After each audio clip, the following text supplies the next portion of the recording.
I want to know, who do you need to meet through me? And I may or may not know him, but people have to build trust with me before I'm going to open my Rolodex or my phone, if you will, and say, hey, you need to call this person. Other people do it freely. I've been burned one time too many, and I taught this for 30 years, so I don't, Yeah. I'm kind of guarded that way. I call it the mother test. I want to see how people are going to do with little people, little things that I give them before I introduce them to my mom.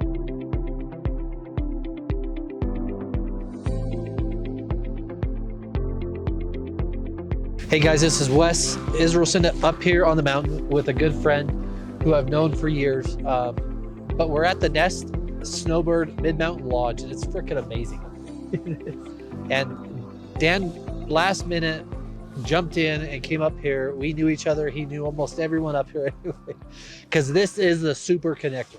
Like, I feel grateful to know you. I feel grateful to be around you. Multiple different networking groups and things you've been a part of, but just your name and a little bit about you, and then we're going to dive into some questions about you. Is that Sure, all right? yeah. So Wes, thanks for having me. This is my happy place in the Wasatch Little Cottonwood Canyon. I just love it. I've spent hundreds of days here the last 15 years, but Dan Rawls, and I'll just say I've been an entrepreneur for 3.5 decades, and I've owned a couple of different franchise brands.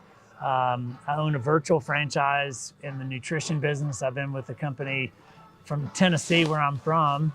I've been with my company since 1988 is when I started. So that dates me a little bit, but I've really only been in those two types of businesses for my whole career.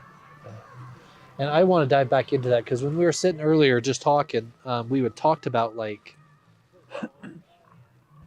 I don't know if you called it lake minutes or lake thoughts. Or Lessons from the lake. Lessons from the lake. And message from the mountain. Message from the mountain. Then there was another one. I don't remember what it was, but there's a couple of them. Anyway, the message from the mountain I've seen.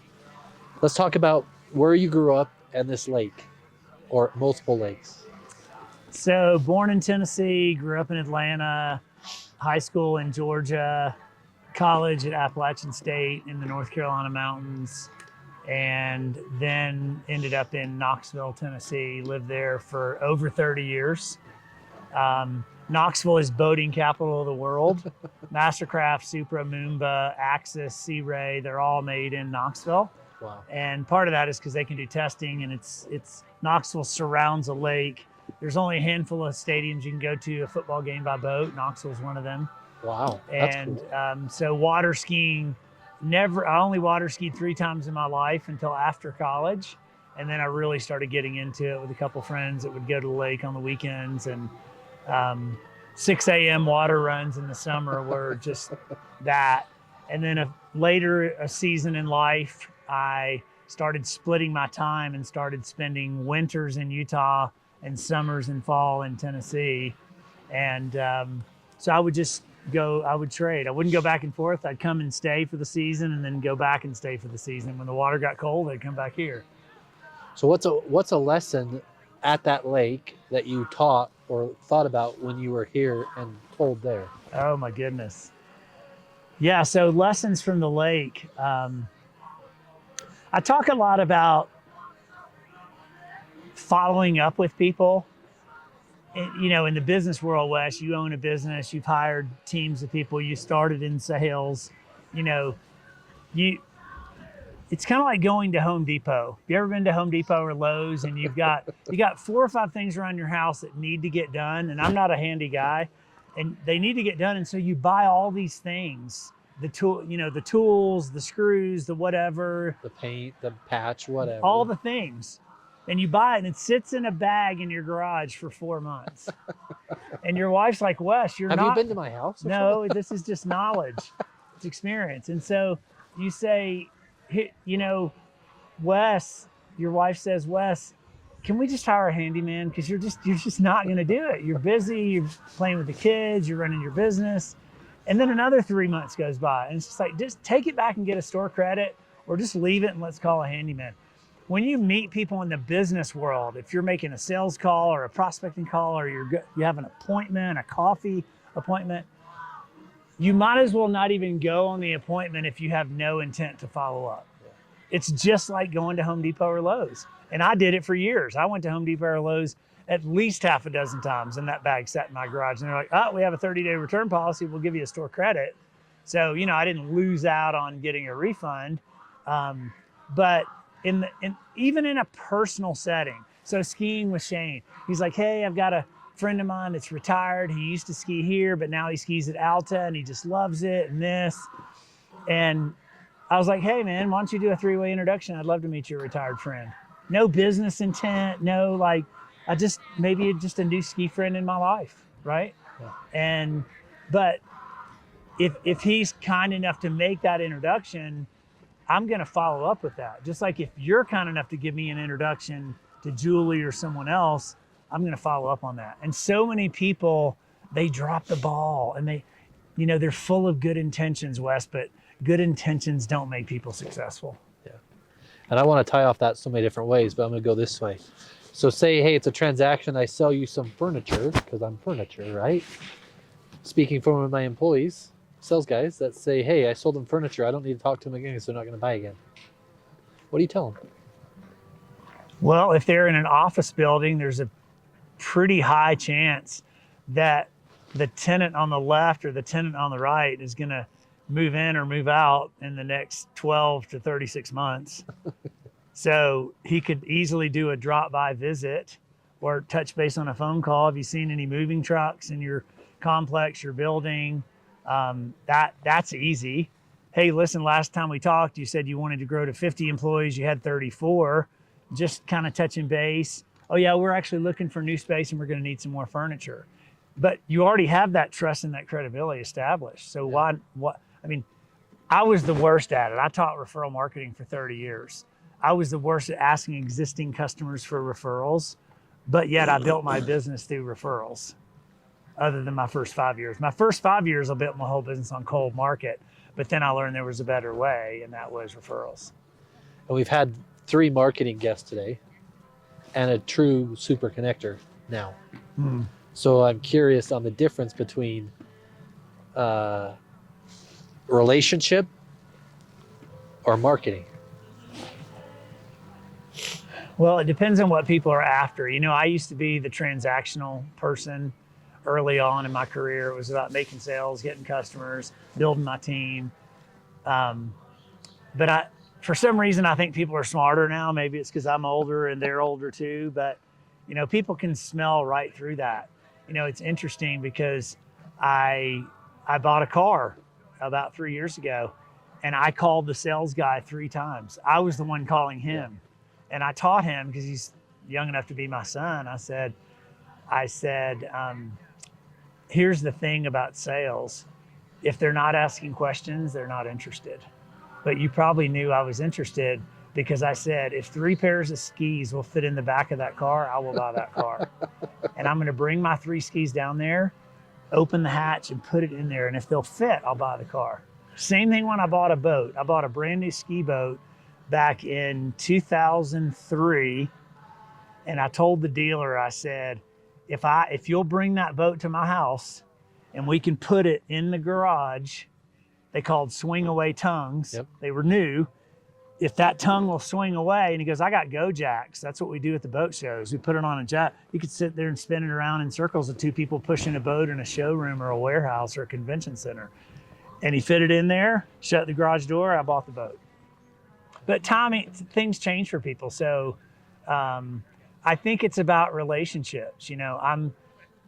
There's a lot of people that are aggressive that are like, hey, it's a one-call deal, door-to-door salespeople. I don't know, just for me, word of mouth and referrals, it's a slower way to grow your business, but you can grow it bigger than anybody who makes transactional business. That's my experience. That's not my opinion, that's my experience. And it was cool because of some of the groups that I've been in and a part of, saw you there, met you there, presented, and then got to talk to you. And my dad was an architect. I know Herman Miller. I know Noel. Like, you started spitting the language that I know about. Herman Miller, yeah, LFS, yeah, you know all of them. And to me, it's like a relief because I don't have to sell you anything. I'm not trying to sell you anything, but it's nice to know someone else knows about the business. And then you're in other rooms and other groups of people, but I should have done always a better job to follow up with you or connect with you. I mean, we've talked on the phone multiple times. We've been in person multiple times, right? But I think everyone is never, I don't think school teaches you how to follow up.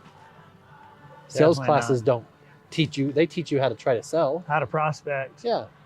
You can take Dale Carnegie, you can take Sandler, you can take all the sales classes you want. But what I've taught for years is prospecting and follow up. Yeah. And I think the follow up, me and Julie were just talking about it. Like, I was in a group recently, got out after 4 years. I just need to be in a different room. It's okay. I'm okay with that. Still love the people. But there's 80 people in the room every week. And for me,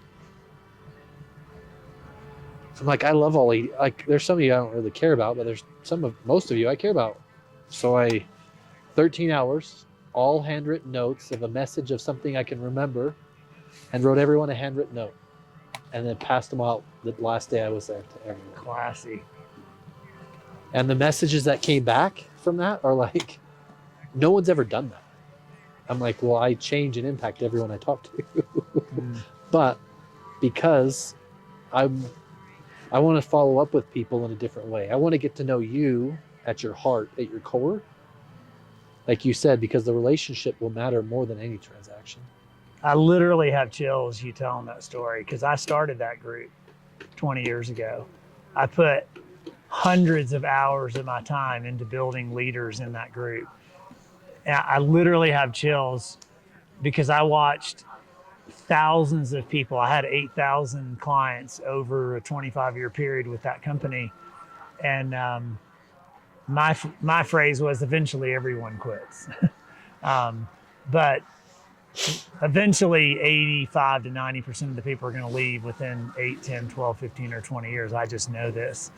But that right there, there's only one other really classy departure. And I can take a quick minute and tell you the departure if you want to hear it. I would love someone to. else.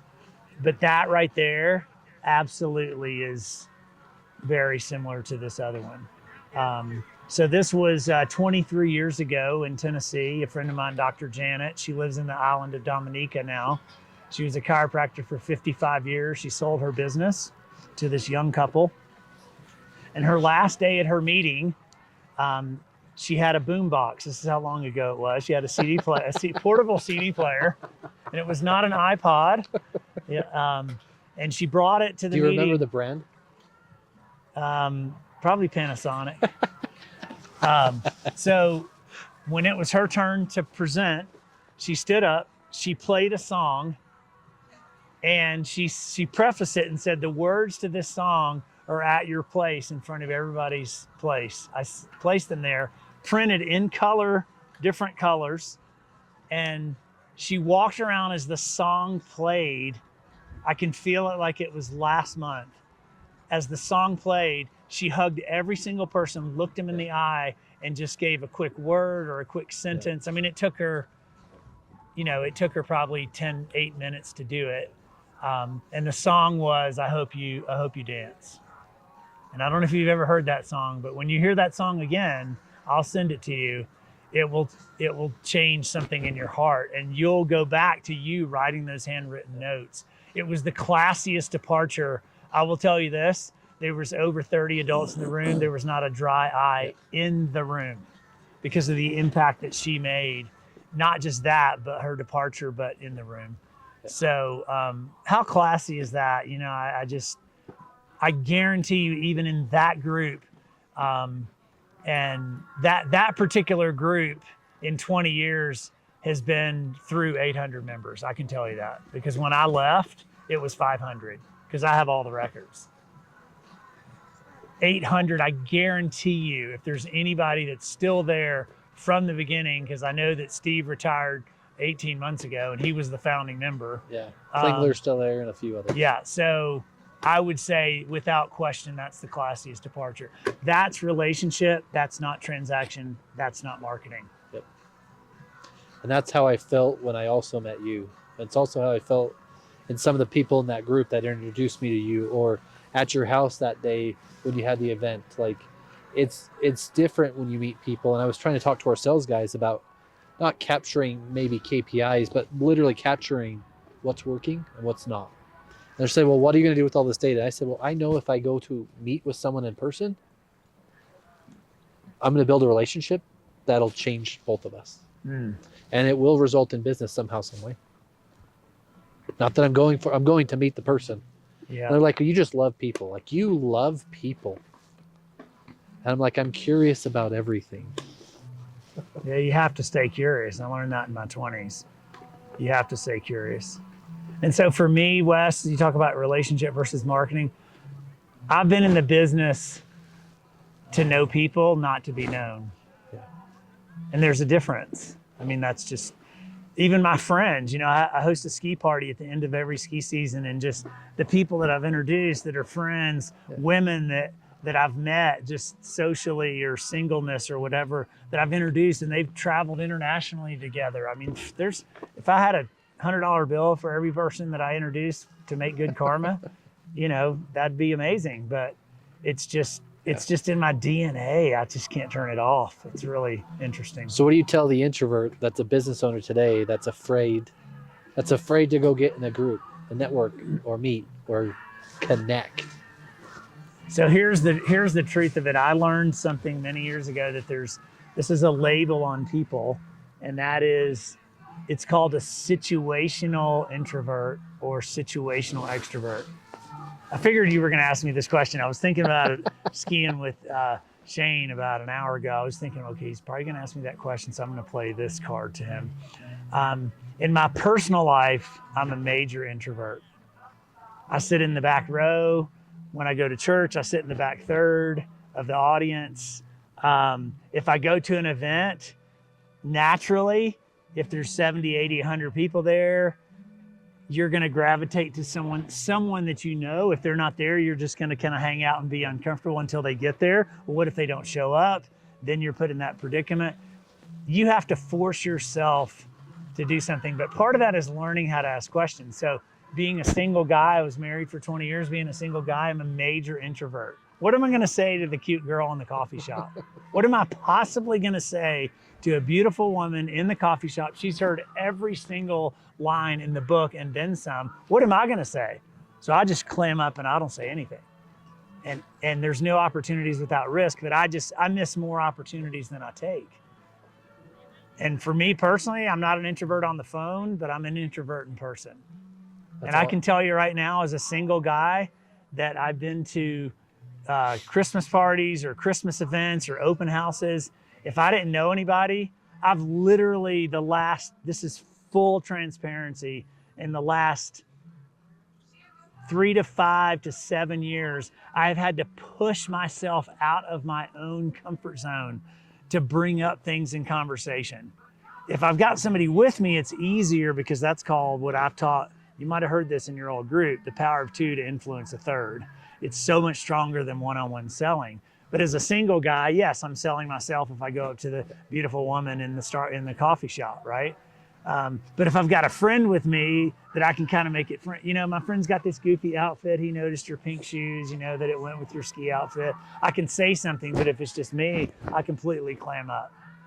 So what would I say to the introvert? I would say, find your comfort zone and stay out of it. Push yourself out of it. Have the conversations. Here's a prime example. There's an expo coming up this weekend. Okay, it starts day after tomorrow. There will be 20,000 people go to that expo.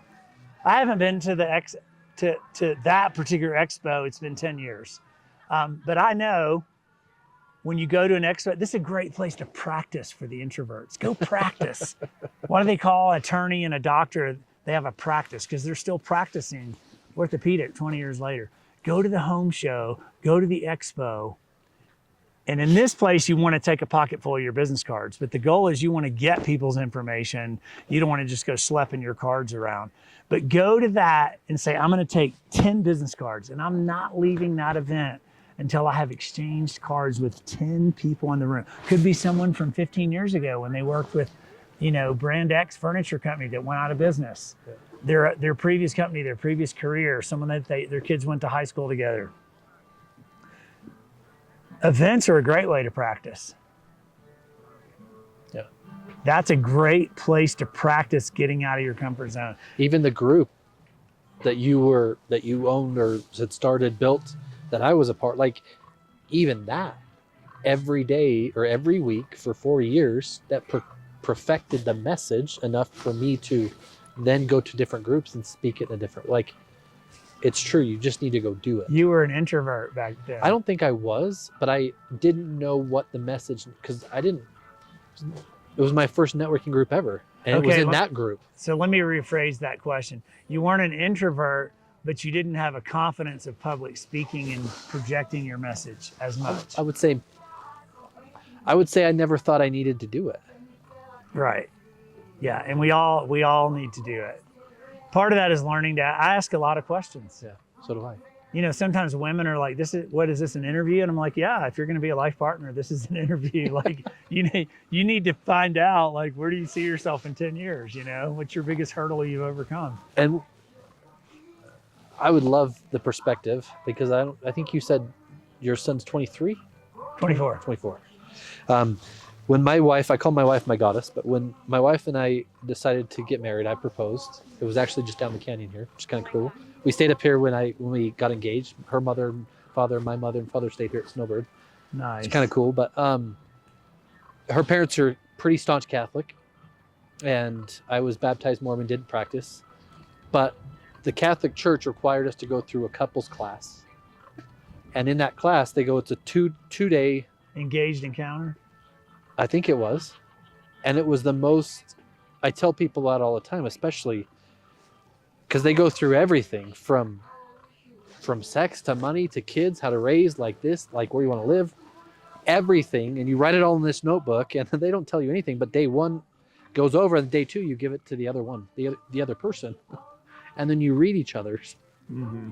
And it was so insightful to understand the things that she had written that we had never talked about, right? Yeah. And that's what I found cool about you in a way, because the questions you ask are different. And that's what intrigues me. It's not so much people intrigue me, although I can go talk to anyone anywhere. Keith in the parking lot down at the bottom of the canyon is an amazing guy. And I think we're going to go snowmobiling together. That's cool. Your questions are in a way formatted that it allows people to elaborate, but allows them to see something in themselves that they're going to try to explain to you that'll give you maybe context to then ask a better question. Would you agree? Yeah. So if you fast forward 10 years, because you've changed, have you changed in 10 years? Oh, yeah. Yes. In a couple of ways. I've seen you change in 5 or 6. But so that same organization has another weekend called Marriage Encounter. Okay. After you've been married a decade or so, you have a couple kids under your belt, you're in a different phase of life. Then you go through that weekend, and the people that are teaching it are all volunteers that all have grown kids and or grandkids, and they've already lived what you're about ready to live through the next 10 years. And it's a series of different questions that they're called dialogue questions. That's cool. Yeah. You're the only person I've ever talked to about this that actually knows what it is. Yeah, I went through both of them. Yeah. Highly recommend it, by the way. And my goddess and I are like, we will be 18 years this year, and we are connected more than I've ever met another couple. Like, it's partly my daily routine, but it's also just like, I say this to mean true. I leave no doubt, and she leaves no doubt. And when you leave no doubt can set in. That's true. So how do you tell someone today to become a super connector? Oh, I don't know. I think not a lot of people want to do that, you know. It's, how do you define Superconnector? I would say the ability to talk to anyone, almost anywhere, but remember them in a way that you can recall them. So when someone else asks you the question, hey, I know this guy that I talked to 3 years ago on a phone call that I met at this group and then at his house that also connected me to this, and this guy. And oh yeah, his dad's an architect. So I drove to Utah for a ski season in December of '93. And I met a guy in the very first group I ever went to at Marie Callender's. His name's Michael. And Michael happens to live a mile from the bottom of this canyon. We didn't have cell phones, we didn't have internet, none of this.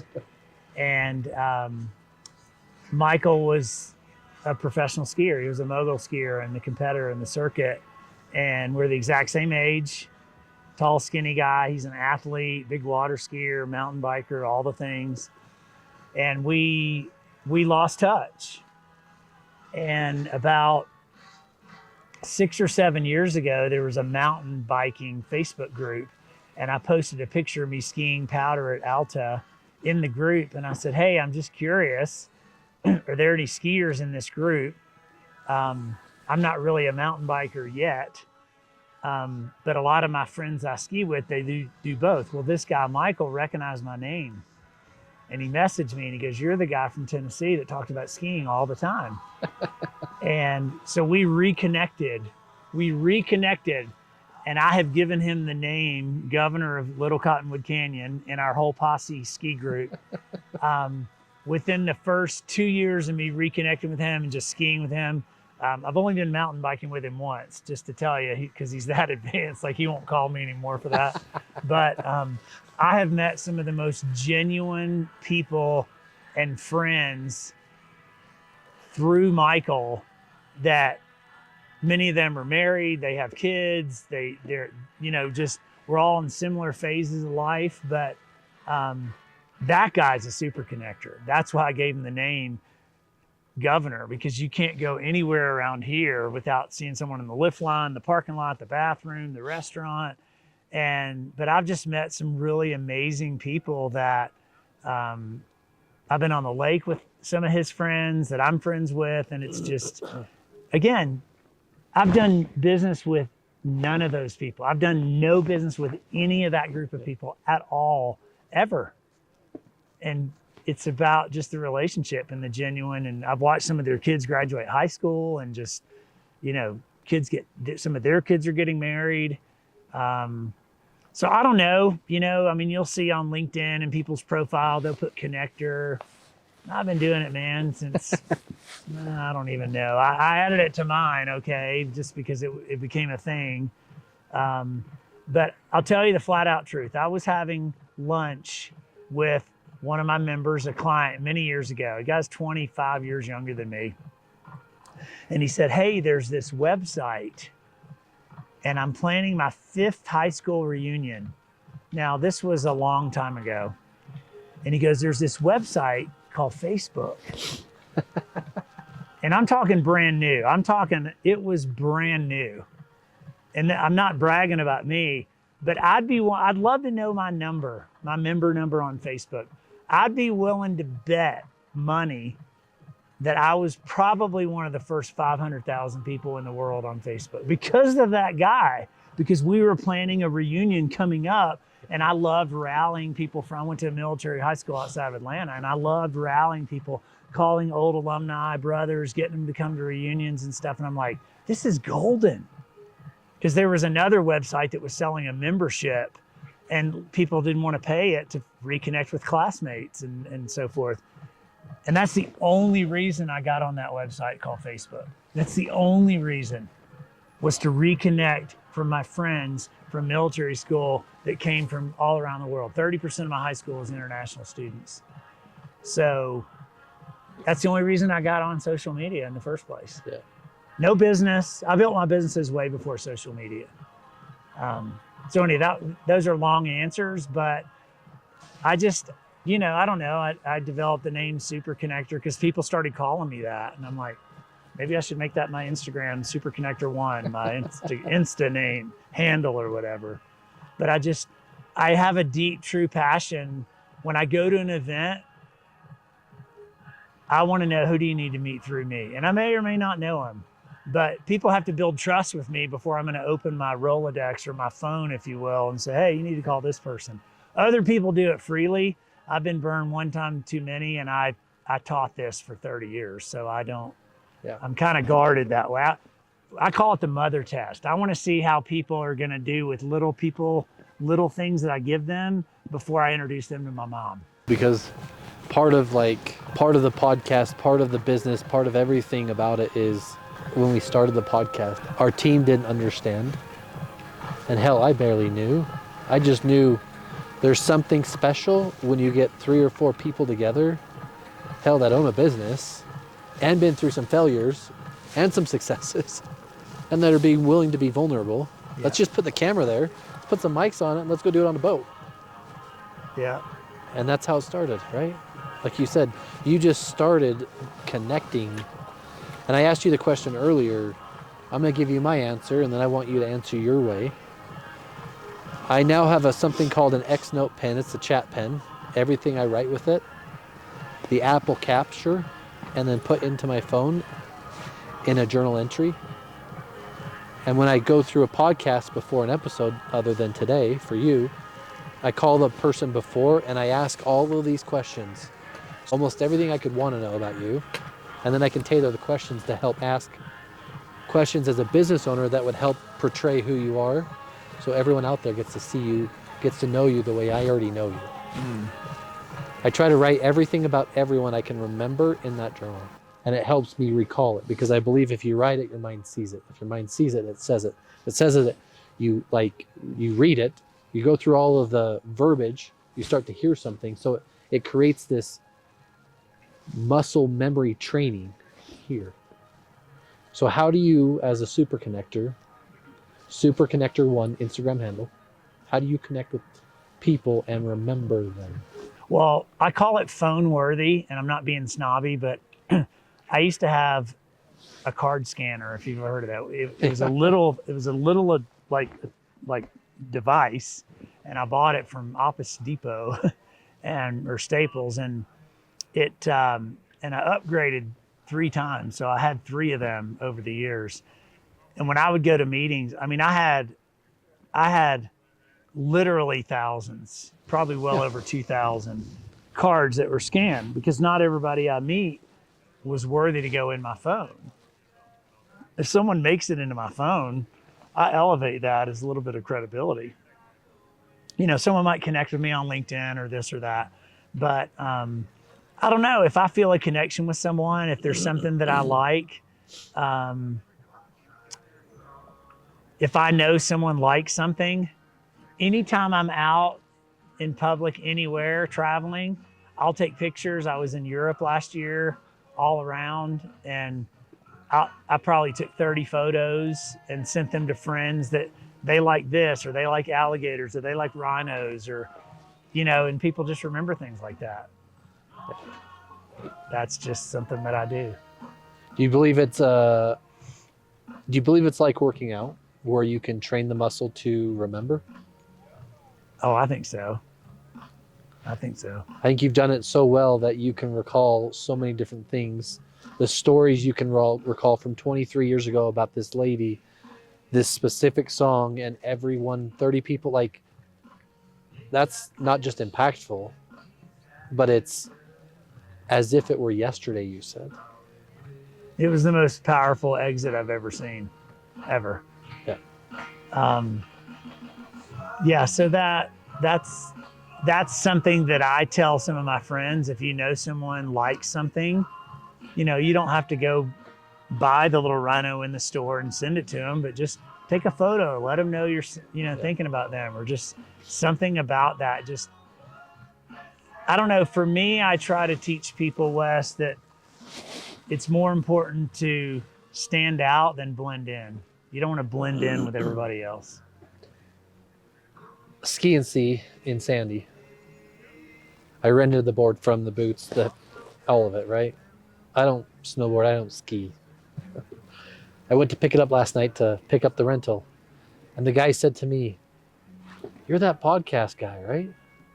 I'm like, "You got a good memory." He goes, "Well, some people stand out."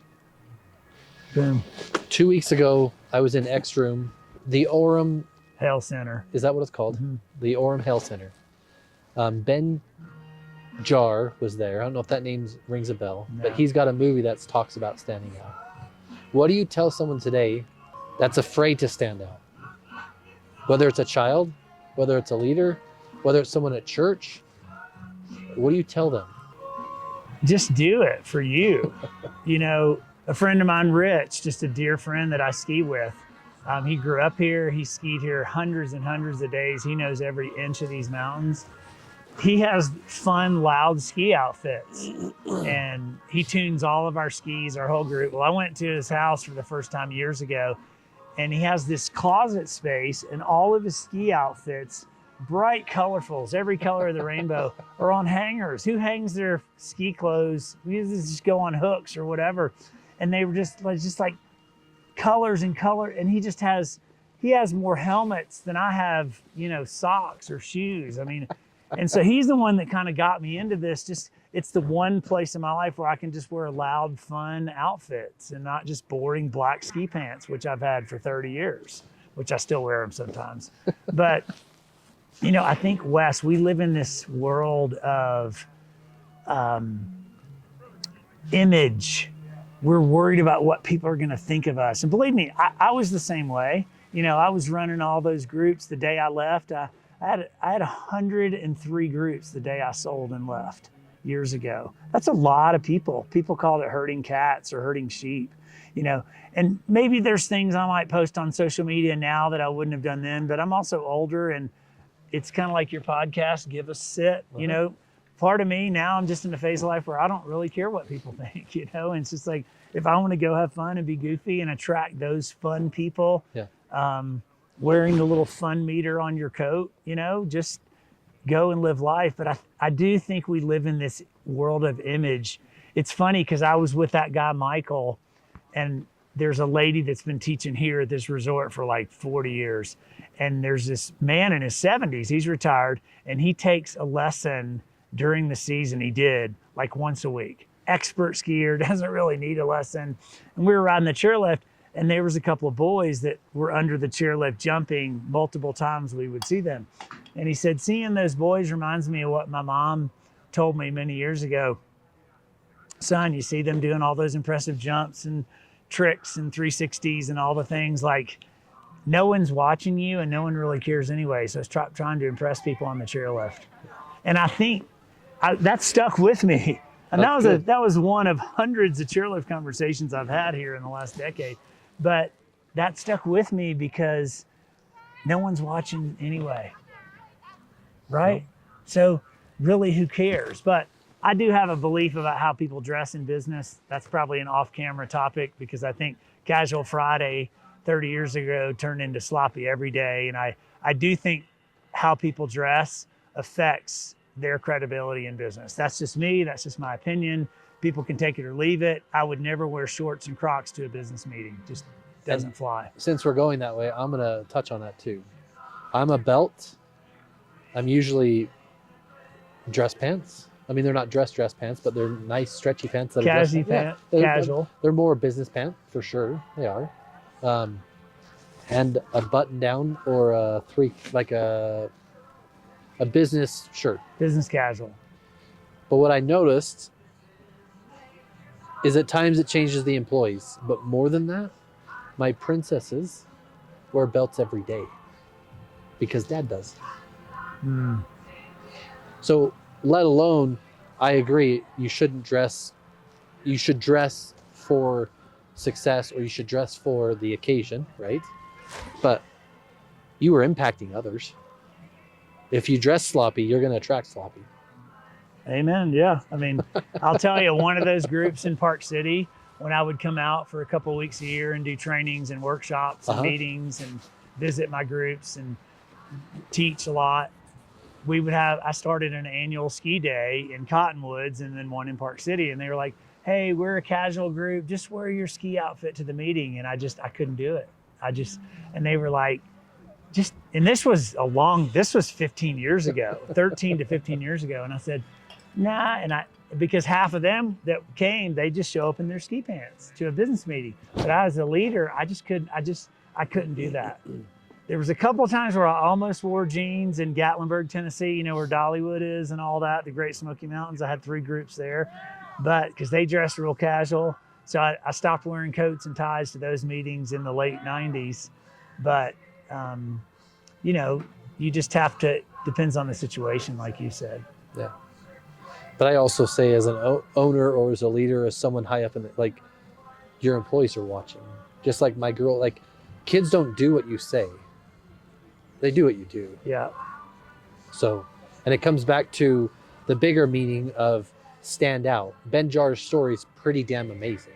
I got to meet him, talk to him, but his mom told him, because he has this, not a disease, but a disability that he was born with. And he didn't want to stand out. And his mom said, unfortunately, everyone in this world wants to try to figure out how to, and you always will. So you have to learn how to deal with it. Wow. And he did. And it's cool because the standout of just dressing nice comes back to children or employees, or like if your customers see you dressing like that, do you really want them to dress like that? And are they going to buy from you? Are you going to get your money? Yeah. So, going through a divorce, but also still running a business, like how important is it? And you hear the word business life, what is it? Balance. Balance. Is there a true balance? In what? Business and life? There definitely is, but when you're in it and you can't see, I like to give the example of a college football stadium. You know, up in the press box, they've got the other coaches with the headphones talking to the head coach down on the field, because they can see things that he can't see. Mm-hmm. And, you know, there was some people younger early on in my career that I kind of mentored as friends. A guy named Jeremy from Birmingham. We were very close. He's younger than me, and I introduced him to Jim Rohn, and he went to work for Jim Rohn International, the company for Jim. Wow. Like, I introduced him to those concepts, and he introduced me to the book, The Millionaire Next Door and The Millionaire Mind, those CDs, and we would listen to those CDs together and talk about them. And, you know, he was in his 20s, and he sold his company and retired in his 40s, and he's a stay-at-home dad. Full-time, retired in his 40s. And, you know, I told him our relationship would change because he would get married someday and have kids, and that would change things when both of us were going through that. Yeah. And he goes, no, man, I'll always keep in touch with you. I know the cycle of life. I know how it works. Because a third of the people are coming into your life, and so I'll give you the revolving door example in just a second, but the balance piece of it, all the cliches, like you can get more money, but you can't get more time. You know, you only live once. None of us are getting any younger. All of those things, Wes, as you get older, they begin to click more and they begin to make more sense. And then you've seen that meme 10 times and you've heard that quote because you wrote it down in a seminar 30 years ago, and you're like, that makes sense. When my mom died in 2021, I woke up after I came back from Tennessee and her funeral for a couple weeks, and I woke up one day and said, oh my gosh, I'm an orphan. My entire family is dead. My dad, my sister, my brother, my mother, I'm it. And yeah, I'm the youngest, and it's supposed to work out that way, but you don't see it working out that way in your early 50s, maybe your 70s with your siblings. And so death has taught me a lot about life. It's taught me a lot about living, that, you know, success or money, or, you know, my definition of success is finding a vehicle in your life, and you have your business where you went from here to CEO. It's finding the right vehicle and plugging your work ethic into that vehicle, because if you do that, money and success will come as a byproduct of your work ethic.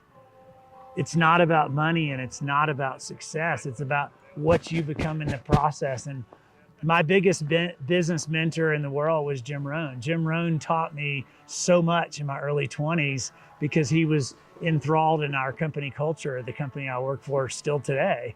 And all of our leaders were we were major Jim Rohn followers, and his teachings are timeless. Yeah. And it really changed my perspective. But what I was going to say about the cycle of life, and my friend Jeremy, and I've taught this for 3 decades, that picture yourself walking into a nice hotel, a St. Regis or a Four Seasons or a nice Marriott or something, and there's a revolving door broken into thirds. A third of the people, Wes, that are in your life right now, a third of the people are coming into your life in the next 6 to 26 months. You're going to meet all kinds of people. A third of the people are staying in your life, and a third of the people are leaving your life. Just like the hotel, a third of those people at that St. Regis, they're checking in, a third are checking out, and a third are staying at the hotel. And it's a cycle of life, and it revolves. And so many years about the balance. And I just want to say this to you because this popped into my mind, thinking you might ask me that question. One of the things that I really enjoy doing in my phase of life now is paying my respects to people that helped me achieve a little bit of success along the way. In the last 3 years, I've been to Florida 3 times. And each time I've rented a car and I've driven throughout different parts of the state. Just happened to be Florida. Part of it was North Carolina. Part of it was Tennessee and Georgia.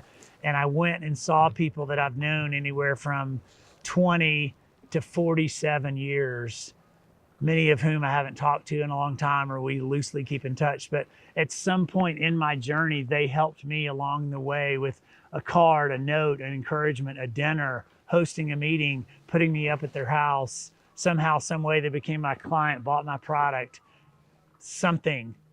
And I think it's important that people take the time to do that as we get older and we're entering the 3rd and 4th quarter of our life. And I had a lady that her and her husband owned a martial arts studio, and she was like a 6th degree Dan black belt martial arts instructor. And she taught me something many years ago.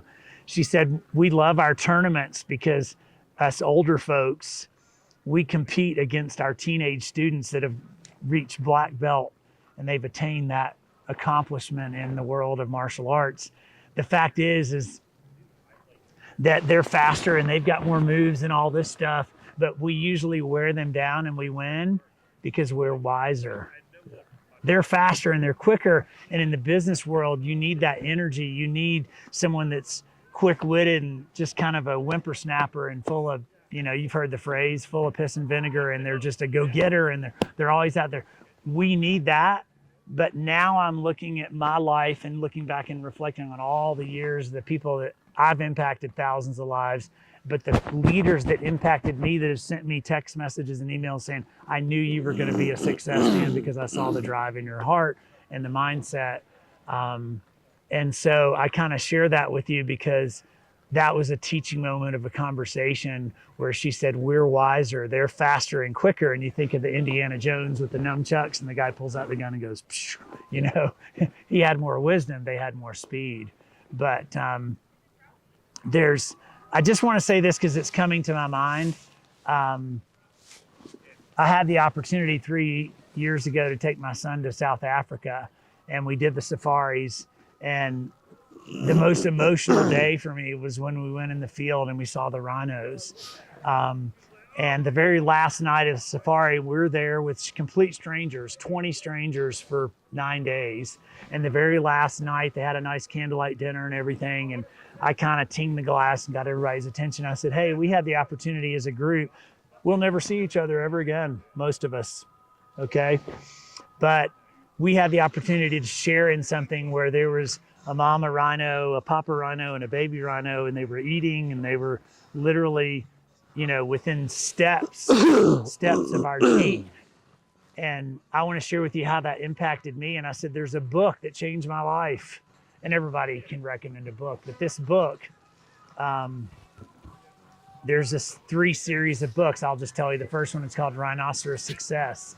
And I said the book changed my life because I don't like to read, and it's a small book with big print, so I could read it really fast. Literally, people took out their phone. Half the people right there ordered it online right there at the dinner.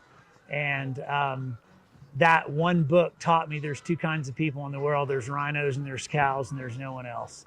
You either figure out people are a rhino or they're a cow, and it's a great read. So a friend of mine says that there's usums and themums. Oh yeah, I like that. So when you hear this, tell me what you think. Earlier this week, I sat with a couple people, talked about life, trying to make, anyway, they're not in line with who they want to be today, whether it's in their marriage, their life, maybe their age, retirement. What does that look like? I'm not sure. I've been a business owner for And I said, hey, earlier this week, I listened to this. Ed Milet was talking about Kobe Bryant. And it came out just like this. Hey, Kobe, you have 8 more days before you die. What are you going to do?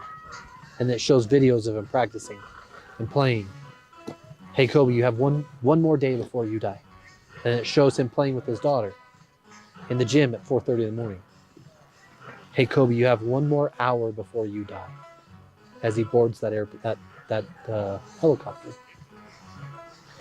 When I think of that, I've written my obituary. As if the impact and generational change I'm going to have, what that actually looks like, defined it and written it, and my wife has read it.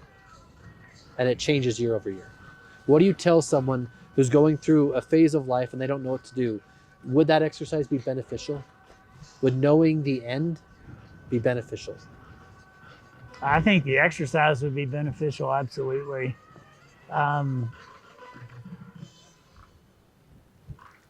You know, I think, Wes, that we think there's a certain way to do it. There's a certain amount of money to make. There's a certain way to raise our kids, the certain private school or the Christian school or the this or the kind of vacation. You know, I started taking 9-day vacations because it takes a day to fly somewhere and travel and a day to come back. I'm like, that's cutting into my 7 days, man. So I started doing that. And the best piece of advice a personal friend of mine that I ski with gave me 4 years ago, he said, Dan, the best travelers internationally, they buy one-way tickets. And I'm like, Dale, what are you talking about? A one-way ticket? I need to know when I'm coming back. I got to get back to Paris or Amsterdam to fly back. I've taken 4 major international trips because of that advice. And the first one was with him and a friend. And just free flowing, and ended up in anywhere from 5 to 13 countries. And then decided to book a ticket returning. So do that. You know, so many people have this way about how we're supposed to do it. One piece of advice I have about work-life balance, and it's a regret that I have. I regret staying at the office an extra hour and a half to answer emails when my kids were little. And I met a man at an event 3 months ago, and he was a speaker, and afterwards we were talking, he's raising 3 little kids, and I said, dude, are you open to one piece of advice? You're 20 years younger than me. He goes, man, I'm always open for advice. And I said, go home at 3 or 3:30 every day while your kids are in that age. Do it. Because when they start middle school and high school, you will miss out. And no one taught me that. See, no one told me that because I was in the grind of building a career and doing this and serving people and serving and serving and serving and serving. And I served everybody else except for me. So that's a balance answer for that question. So that's a great exercise. I think that's a great, thank you. Thank you. Yeah. Thanks for having me on. Yeah. Guys, if you don't know Dan, you need to know him. Dan Rawls is amazing. If you're lucky enough to get into his phone, you are doing something right too. But hey. Also, he might need a ski partner. So if you wanted a ski partner, he might be your guy.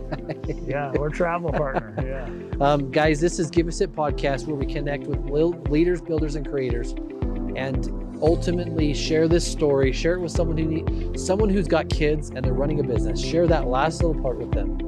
It'll change your life, and you'll feel better. Thanks, guys.